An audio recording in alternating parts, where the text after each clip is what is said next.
the accumulation of military power in the Caribbean today is as large as it was at the time of the Cuban Missile Crisis, or in fact, the Cuban Missile Crisis was larger. But since that time, we haven't had this accumulation of power in the Caribbean. We have the largest aircraft carrier, which is very rare to have any aircraft carrier in the Caribbean. We have cruisers and destroyers, large numbers of Marines. It sure looks like this is a little bit more than intercepting drug boats, but a potential beginning of a military action. On the other hand, the president doesn't like military action that involves the possibility of casualties of American troops.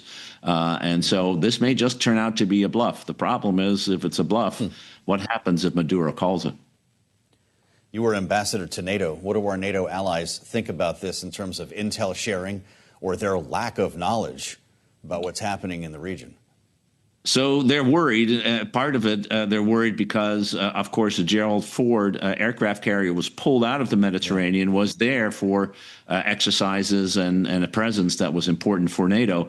And they're also worried that this is illegal, that this is an action by the United States to invade another country at the very time that we're trying to stand up to Russia for doing exactly the same thing. They're so unhappy with it that the UK, the British government, has now said that it will not share intelligence with the United States to assist in any way with operations against Venezuela. That's unheard of. That's extraordinary. It comes after the Dutch government has decided that it is limiting its intelligence sharing with the United States for fear that it's being politicized. We are in uncharted waters when it comes to the relationship with the United States and our allies.